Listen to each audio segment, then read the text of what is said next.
You have 30 days to vacate the premises, Margaret. Linda didn't even wait for me to take off my black funeral coat.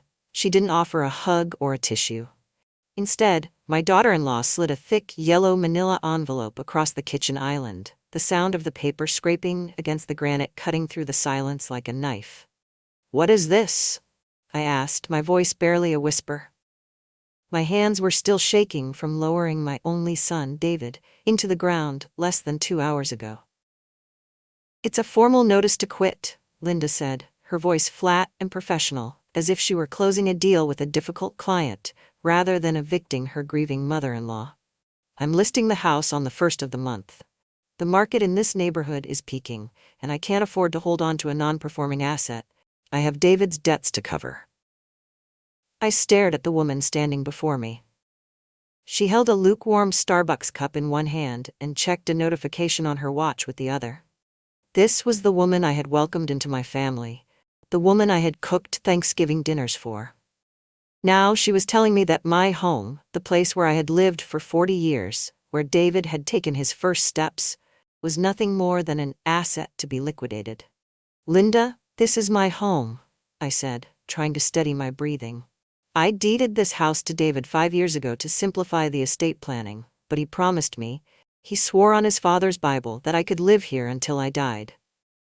"Verbal contracts die with the person who spoke them," Linda replied coldly, finally meeting my eyes.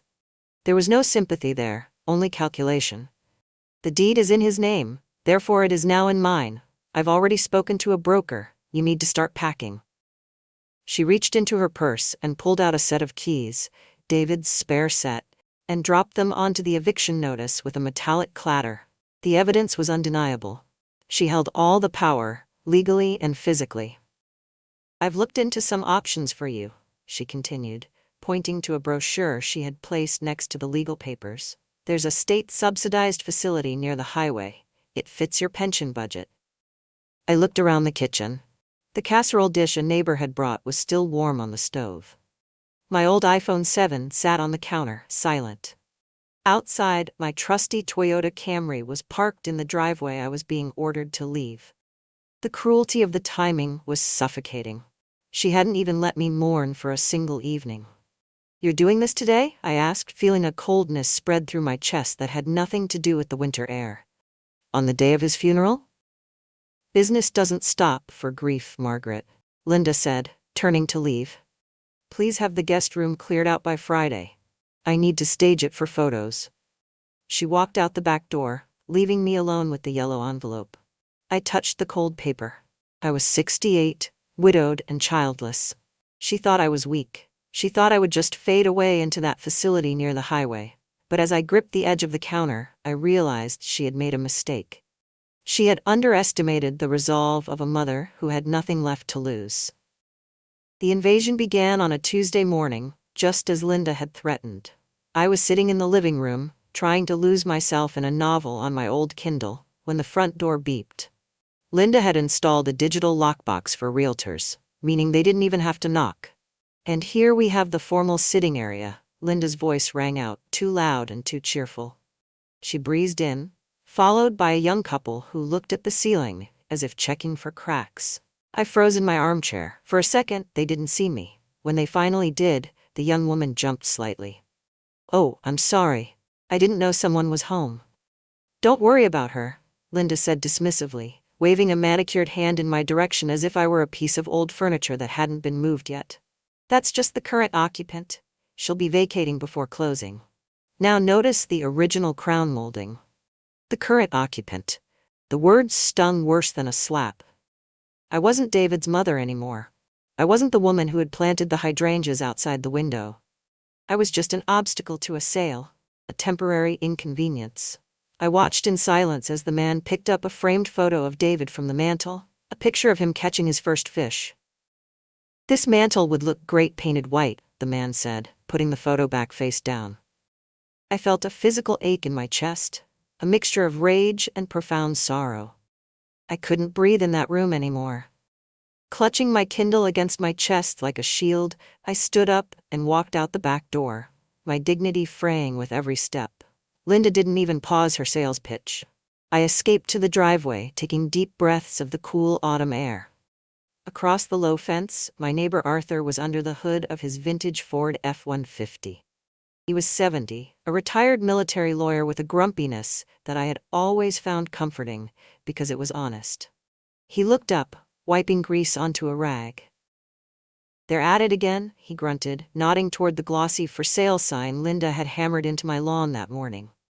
"She calls me the current occupant, Arthur," I said, my voice trembling despite my best efforts. "Strangers are touching David's things. I feel like a ghost in my own life." Arthur slammed the hood of his truck shut, the metallic clang echoing in the quiet street. He walked over to the fence, his expression darkening. "Vultures, that's what they are. Listen, Margaret, I've been thinking, since when does probate clear in a week?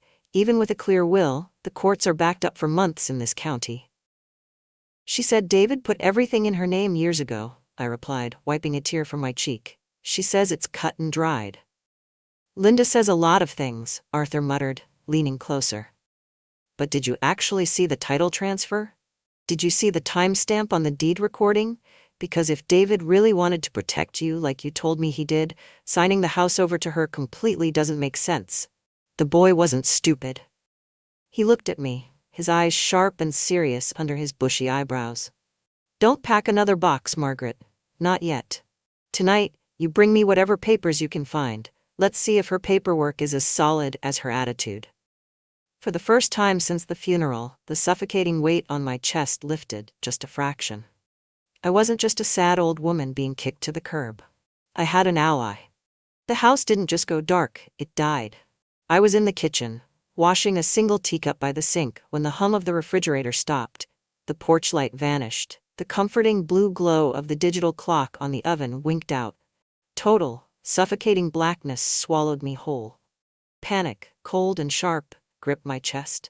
I froze, gripping the edge of the sink, listening for the sound of a blown fuse or a downed power line. But outside the window, the streetlights were burning bright.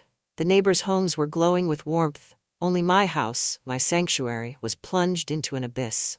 Then my phone buzzed in my pocket. A text message from Linda. "Utilities are in my name now. Since the account is overdrawn, I had them shut off to save money. You should probably pack while you still have daylight tomorrow." I sank onto the kitchen floor, the stone tiles leaching the warmth from my legs. It wasn't just cruel, it was inhumane. She was trying to freeze me out like a rodent in the walls. I sat there in the dark, sobbing dry, silent tears that burned my throat. I wanted to give up. I wanted to crawl into bed and sleep until the end came. But then, I remembered Arthur's voice. The boy wasn't stupid. David. My sweet, quiet David. Why had he been so anxious the last time he visited? I closed my eyes, letting the memory play out in the dark. He hadn't sat in the living room. He had spent hours in the garage, tinkering with his father's old workbench, moving jars of nails and old paint cans. At the time, I thought he was just grieving his father. Now I wondered if he was hiding something. Guided by the weak beam of a small flashlight I kept in the junk drawer, I made my way to the garage. It was freezing out there, the concrete floor radiating a damp chill. The shadows danced violently against the walls as I moved. "Help me, son," I whispered to the empty air. "Tell me what to do." I approached the workbench. Linda had already tagged it with a neon sticker. Trash. I ran my hands over the dusty surface, checking the drawers. Nothing but rusted screwdrivers and dried-out glue. I felt a surge of despair. Maybe Arthur was wrong. Maybe David really had left me with nothing. I leaned against the wall, my flashlight beam falling on a stack of old hardcover books David had refused to donate. He used to say they were structural. My eyes landed on a thick, battered copy of an encyclopedia from the 1990s. It was out of place, wedged behind a row of oil cans. My heart began to hammer against my ribs. I pulled the heavy book down. It fell open naturally to the middle, not to a page of text, but to a hollowed-out section carved deep into the pages. My breath hitched. Inside the secret compartment lay two things. A small, silver key with a bank logo stamped on the bow and a folded receipt from the post office, dated just 3 days before his heart attack. I picked up the key. It was cold and heavy. This wasn't a key to a house, it was a key to a safety deposit box. Tears blurred my vision, but this time they weren't from fear. They were from heartbreak. My son hadn't just died, he had lived in fear. He had hidden this key not from thieves, but from the woman sleeping next to him. He knew she would do this to me. "I've got you," I whispered, clutching the key so hard it cut into my palm. "I've got you now." I agreed to meet Linda at a roadside diner near the highway, a place where the air smelled of grease and stale coffee. I hadn't slept since finding the key in the garage, and my eyes felt gritty and swollen. Linda, in contrast, looked radiant.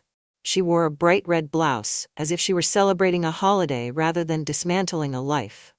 "I don't have all day, Margaret," she said, checking her reflection in a compact mirror. She didn't order anything. She simply slid a glossy brochure across the sticky tabletop. I pulled some strings. "This facility has a bed opening up on Monday. It's strictly for state-funded cases, so it's not the Ritz, but it has a roof." I looked at the picture on the brochure. It was a bleak, gray concrete building with barred windows on the ground floor. It looked more like a holding cell than a home. "I am not going there," I said, my voice shaking. "I have my pension. I can afford." "You can't afford anything without the equity from the house," Linda cut in, her voice low and venomous. "And that equity is mine. Stop being selfish, Margaret. You're dragging this out." "Selfish?" I choked out. "My son isn't even cold in the ground and you've cut my power. You're trying to erase him." Linda laughed, a harsh, brittle sound that made the waitress nearby look over. "Erase him?" "David erased himself long before he died. He was weak, Margaret. He couldn't make the tough decisions. That's why we were always struggling in your eyes." I slipped my hand into my purse, my fingers finding the cold glass screen of my phone. I remembered Arthur's advice: get her talking. I tapped the screen blindly, praying I hit the record button. "Is that why you're selling the house so fast?"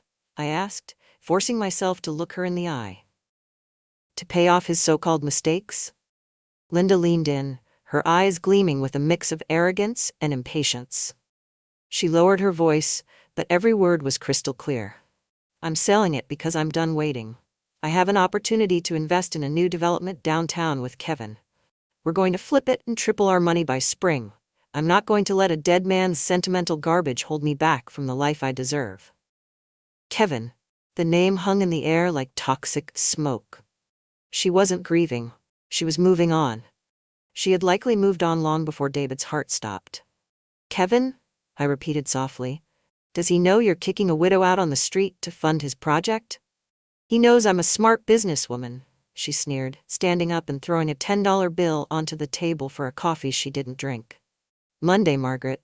If you're not out, the sheriff will remove you physically. And I promise you, that will be much more embarrassing than the nursing home." She walked out, her heels clicking rhythmically against the tile floor. I sat there, frozen. The recording app on my phone was still counting the seconds. I had her. She had just admitted the sale was for a new venture with a lover, not for estate debts. But as I stopped the recording, I didn't feel triumphant. I felt sick. My son had died thinking he was loved, while his wife was counting down the days to cash him out. Arthur listened to the recording on my phone while standing on his front porch, his jaw tightening with every word Linda spoke. When the recording ended, he didn't say anything for a long moment. He just looked out at the street, his eyes narrowing. "That witch," he finally grumbled, a low growl that vibrated in his chest. "She's not selling the house to pay debts. She's cashing out to finance a fling. That changes everything, Margaret. That's intent to defraud the estate." He handed the phone back to me with a surprisingly gentle touch. "Go get your coat. We're going to the bank. And bring that key." The ride to the bank was a chaotic mix of anxiety and comedy that I hadn't expected. Arthur insisted on driving his ancient, rusted pickup truck, which smelled strongly of motor oil and peppermint. The engine roared so loudly we had to shout to hear each other. "The machine says turn left," I yelled, looking at the GPS on my phone. "The machine is an idiot," Arthur shouted back, gripping the steering wheel with white-knuckled intensity. "I've lived in this town for 40 years. That's a one-way street. If I turn left, we'll end up in the fountain." He ignored the GPS completely, taking a shortcut that involved a bumpy alleyway, muttering curses at modern technology the entire time. Despite the knot of fear in my stomach, I found myself smiling. For a brief moment, I wasn't a widow about to lose her home. I was just a passenger on a ridiculous adventure with a grumpy old friend. It was a tiny spark of life in a week of death. When we finally arrived at the bank, the mood shifted instantly. The building was tall and imposing, a fortress of glass and stone. I clutched my purse against my chest, feeling small. "Chin up, Margaret," Arthur whispered as he held the heavy glass door open for me. "You have every right to be here. You are David's mother." The air inside was cool and smelled of sanitized money. We approached the front desk. The young clerk looked at us skeptically, an old woman in a wool coat and a man in flannel work shirts. "We need to access a safety deposit box," Arthur announced, his voice booming in the quiet lobby. "Box 402. "Do you have the key and authorization?" the clerk asked, typing on her computer. My hands trembled as I placed the small silver key on the marble counter. "I have the key. My son, he passed away. I'm his executor." I prayed Linda hadn't lied about the executor status or that she hadn't gotten here first. The clerk checked the screen, then the key. She frowned, then typed something else. The seconds ticked by like hours. I held my breath. "The box is listed under David's name," she said finally, "with a secondary access granted to Margaret." "Is that you?" "Yes," I breathed out, tears pricking my eyes. He had put my name on it. He had prepared for this. "Follow me." We were led into the vault, a room lined with hundreds of steel drawers. The silence here was heavy, almost sacred. The clerk slid the long master key into the lock, and I inserted David's silver key. Click. The sound echoed like a gunshot. The clerk pulled the long metal box out and set it on a private table, then left us alone. Arthur stood back, giving me space. "It's okay," he said softly. "Open it." I lifted the metal lid. It wasn't empty. Inside, there wasn't gold or jewelry.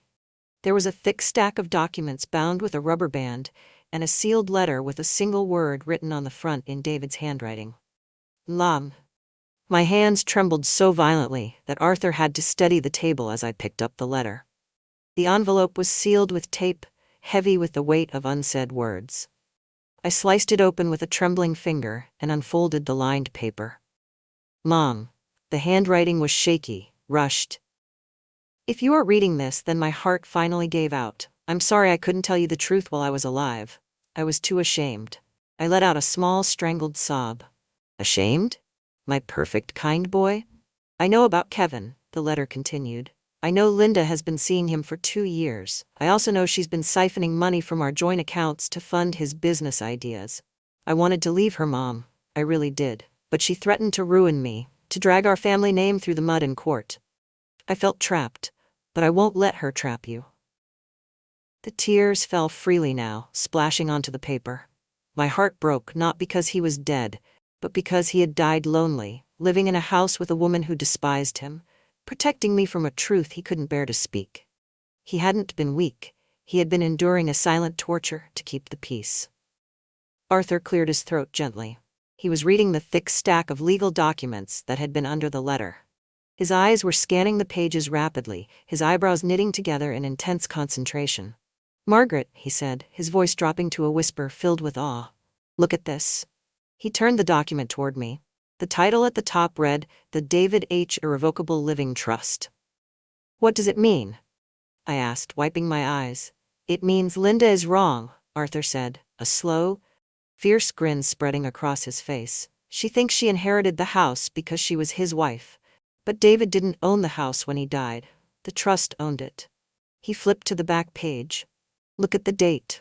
He transferred the deed into this trust 6 months ago, and look at the beneficiary clause." I leaned in, squinting through my tears. There, in bold print, was my name. Sole beneficiary, Margaret Ann Miller.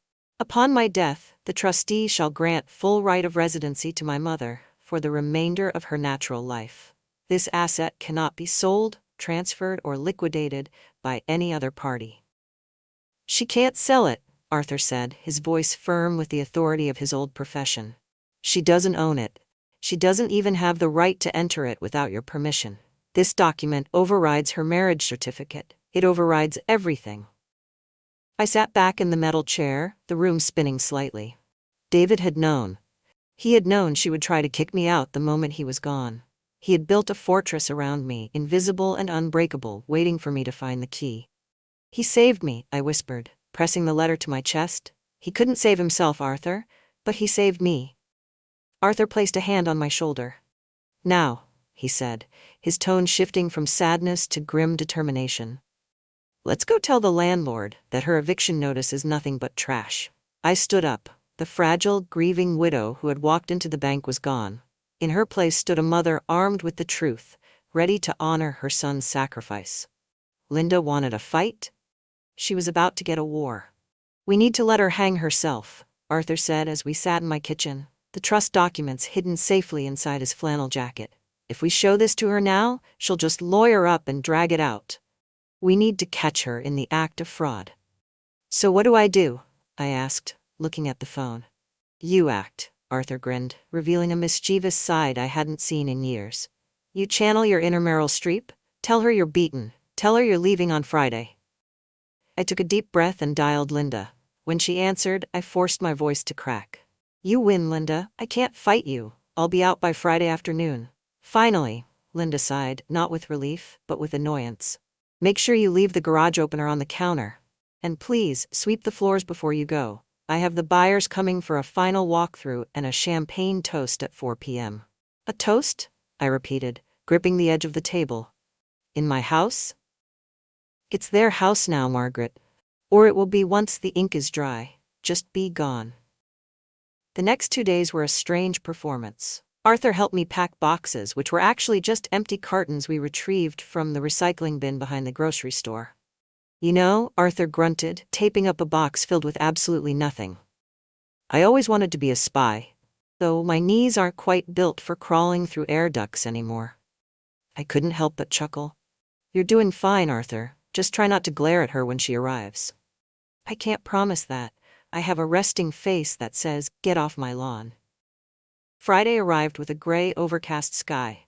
At 3:30 p.m., Linda's car pulled into the driveway, followed by a sleek black sedan. She stepped out, dressed in a white suit that looked far too expensive for a funeral week. She was followed by a man, Kevin, I assumed, and a couple who looked like the buyers. They were carrying a bottle of sparkling wine and plastic flutes. I watched from the kitchen window. They weren't just taking the house, they were celebrating the conquest. Look at them, Arthur whispered, peeking through the blinds next to me. Circling like hyenas at a buffet.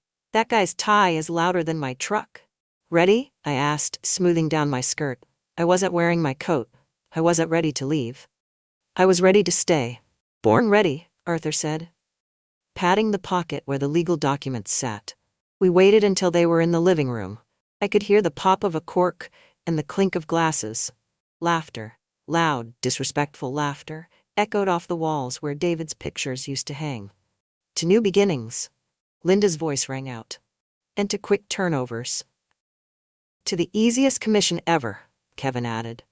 I opened the kitchen door and stepped into the living room, Arthur trailing behind me like a bodyguard. The laughter died instantly. Linda lowered her glass, her smile twisting into a scowl. Margaret, she snapped. Why are you still here? The mover should have been gone an hour ago. The buyers looked uncomfortable, clutching their drinks. I tried to leave, Linda, I said, my voice steady and calm, devoid of the tremor she expected. But I realized I forgot something very important. What? She hissed, stepping forward aggressively. Your pills. Get them and get out. No, I said, signaling Arthur. He stepped forward and pulled the thick stack of papers from his jacket, with a flourish that was almost theatrical. She forgot to tell you, Arthur boomed, that she doesn't actually have the authority to sell this house. The silence that followed was heavy, absolute, and deeply, deeply satisfying. Linda snatched the documents from Arthur's hand with a scoff that was meant to be intimidating, but sounded desperate. This is ridiculous. It's a forgery. David didn't have a trust. Read page 4, Linda, Arthur said, crossing his arms and leaning back on his heels comfortably. Or should I say, read it and weep? She flipped the pages aggressively, her eyes darting back and forth. The color drained from her face, leaving her makeup looking like a mask on a porcelain doll. The trust was notarized, filed, and ironclad. The male buyer, a man in a sharp suit who clearly hated drama, stepped forward. Excuse me? What is going on here? We have a closing scheduled for Monday. Arthur turned to him with a polite, neighborly smile. I'm afraid there won't be a closing, son. You see, you're currently attempting to purchase a property from a woman who doesn't own it. In legal terms, that's called fraud. In layman's terms, it's called a very bad idea. He handed a copy of the deed to the buyer. The man read it, his eyes widening. He looked at Linda, then at the champagne glass in his hand, as if it were poisoned, and set it down on the coaster immediately. You said you had the title clear. The buyer snapped at Linda. Come on, honey, we're leaving. Wait, Linda shrieked, dropping the papers. This is a mistake. My husband was confused. The only thing confused here is your understanding of the law, Arthur quipped. As the buyers hurried out the front door, almost tripping over each other in their haste to escape, Kevin, the business partner, started inching toward the exit too. I should probably go check on the paperwork, Kevin mumbled, avoiding eye contact. I wouldn't do that, Kevin. I spoke up for the first time, my voice calm. The police are already in the driveway. As if on cue, red and blue lights flashed through the front window, bouncing off the walls. I had called the sheriff's department regarding the forgery and the theft of estate funds Arthur had uncovered in the bank records. 2 deputies knocked on the door, which was still open from the fleeing buyers. Linda Miller? The lead officer asked. This is harassment, Linda screamed, backing away until she hit the wall where David's graduation photo used to hang. I am the widow. This is my house. Ma'am, we have a warrant regarding the embezzlement of funds from the Miller Family Trust and attempted real estate fraud, the officer said, stepping inside. He wasn't aggressive, just matter of fact. Linda looked at Kevin for help, but Kevin was busy staring at the ceiling, pretending he had never met her in his life. Kevin, she pleaded. I'm just the realtor, Kevin said quickly, raising his hands. Arthur chuckled, shaking his head. And Judas sells him out for silver, or in this case, a flip commission. As the officers led Linda out in handcuffs, she stopped in front of me. She looked small, stripped of her arrogance. Margaret, please. I'm family. I looked at her, really looked at her, and felt a profound sense of pity. No, Linda. You were family. Now, you're just a lesson. I watched them put her in the back of the cruiser. The silence returned to the living room, but this time it wasn't empty. It was peaceful. Arthur walked over to the table, picked up the opened bottle of champagne the buyers had left behind, and inspected the label. Well, he said, scratching his chin. It's cheap stuff, but since they left it, it would be a sin to let it go flat, wouldn't it? I smiled through my tears. Pour the glasses, Arthur. The silence that settled over the house after the police cruiser drove away was different. It wasn't the heavy, suffocating silence of grief and fear that I had lived with for 2 weeks. It was a clean, quiet stillness, the kind that comes after a fever finally breaks. Arthur was the first to break the spell. He walked to the front window, peering out at the lawn where the for sale sign still stood, illuminated by the street lamp like an ugly scar on the grass. That thing has got to go, he grumbled. It's ruining the neighborhood aesthetic. Please, I said, sinking onto the sofa, my legs finally giving out. Get it out of my sight. Arthur marched outside. I watched through the glass as he wrestled with the wooden post. Linda had hammered it deep into the soil, probably with the same aggressive force she applied to everything in her life. Arthur kicked it, wiggled it, and finally, with a grunt that I could hear through the closed window, ripped it from the earth. He didn't just lay it down, he marched it to the curb and tossed it face down into the recycling bin with a satisfying clatter. He came back inside, dusting off his hands. Stubborn thing, just like her. But it's gone. Over the next few days, I began the process of reclaiming my home. I went room by room, undoing the staging Linda had forced upon me. I took down the generic, soulless abstract art she had hung up and replaced it with my old, slightly crooked landscapes. I brought David's books back out from the boxes in the garage and arranged them on the shelves, right where they belonged. The lawyer called on Thursday. The news was grim for Linda, but relieving for me. It turned out the investment with Kevin wasn't just a bad idea. It was a Ponzi scheme they had been running together. By trying to rush the sale of my house, she had exposed her own financial irregularities to the scrutiny of the probate court. She wasn't just looking at a lawsuit, she was looking at prison time. She asked if he would post bail, the lawyer told me, his voice hesitant. I looked at the photo of David on the mantel, the one the buyer had turned face down. I picked it up and polished the glass with my sleeve. Tell her, I said softly. That my assets are tied up in the trust. I can't touch them. I'm sure she'll understand. It's just business. I hung up the phone and felt a weight lift off my shoulders that I hadn't realized I was carrying. I walked into the kitchen. The same kitchen where she had slapped that eviction notice on the counter. It didn't look like a battlefield anymore.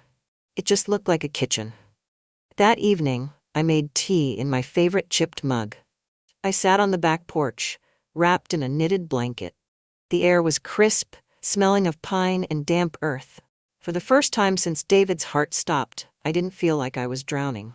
I missed him. God, I missed him so much it ached, but I no longer felt helpless. Arthur came over, carrying a foil-wrapped dish. "Lasagna," he announced. "Store-bought. I didn't want to poison you with my cooking." We sat there in the twilight, eating quietly. "You did good, Margaret," Arthur said, taking a sip of his iced tea. "You held the line." "We held the line?" I corrected him. "Well," he winked, "I just drove the getaway truck." I laughed, a genuine warm sound that surprised me. The house was safe, the memories were safe, and as I looked at the stars appearing above the roofline, I knew I was going to be okay. 6 months later, the spring arrived in Virginia with a riot of color that made the gray days of winter feel like a distant nightmare. I was in the front garden, kneeling on a foam pad, digging my hands into the warm earth. The hydrangeas were coming back, their green shoots pushing up through the soil with a stubborn resilience that I had come to appreciate personally. The house behind me didn't look like a contested asset or a crime scene anymore. It looked like a home. The windows were open, letting in the breeze, and the smell of baking bread wafted out from the kitchen, a scent that had returned to my life along with my laughter. "You missed a spot," a voice called out from the driveway. I looked up, shielding my eyes from the sun. Arthur was standing by the white picket fence, a paintbrush in one hand and a bucket in the other. He had insisted on repainting the entire perimeter, claiming the old paint was an insult to structural integrity. Though I knew he just wanted an excuse to come over every morning. "I didn't miss it," I teased, wiping a smudge of dirt from my cheek. "I'm leaving it for the expert." Arthur chuckled, that low, gravelly sound that had become my favorite melody. He walked through the gate, not as a neighbor, but as a partner. Over the last half-year, our shared coffees had turned into shared dinners, and our weekend errands had turned into day trips to the coast. We hadn't put a label on it, we were too old for high school drama. But the loneliness that had once echoed in both our houses had been replaced by a comfortable, quiet companionship. He sat down on the porch steps, patting the spot beside him. I took off my gardening gloves and joined him.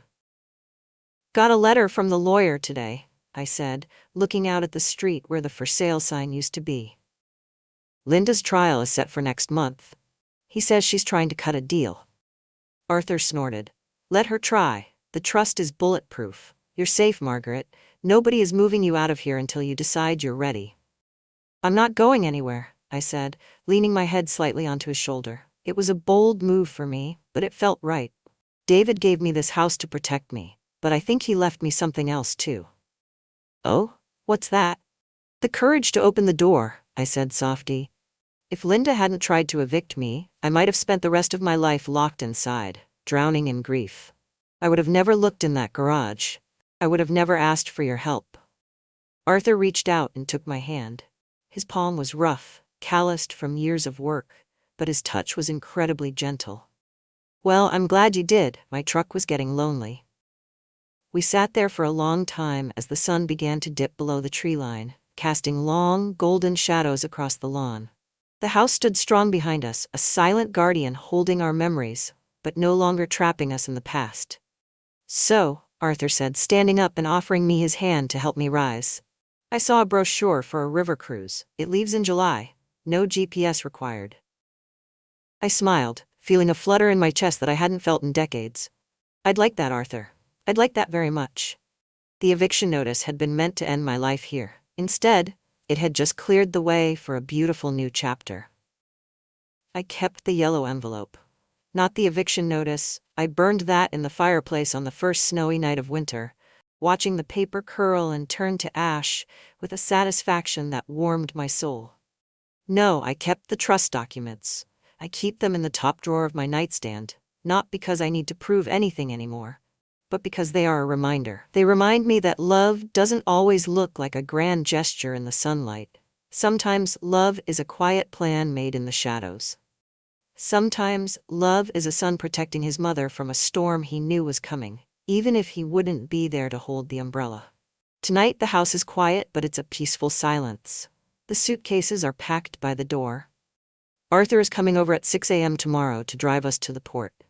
We're finally taking that cruise. I walked through the living room one last time, touching the frame of David's photo. He looks younger in this picture, full of hope. I like to think that wherever he is, he's smiling now, knowing that his mother isn't just surviving, she's living. Life has a funny way of stripping everything away from you just to show you what's actually solid. I lost my husband, I lost my son, and I almost lost my home. But in the emptiness, I found my dignity. I found a strength I didn't know I had. And I found Arthur, a grumpy old lawyer with a heart of gold who taught me that it's never too late for a plot twist in your own life story. I turned off the lamp, leaving the room bathed in soft moonlight. The darkness isn't scary anymore. It's just the pause before a new day begins. If you enjoyed this story of justice and redemption, there are many more secrets hidden in the fine print of life waiting to be discovered. Click the video on screen, because that's where the lawyer reveals the document.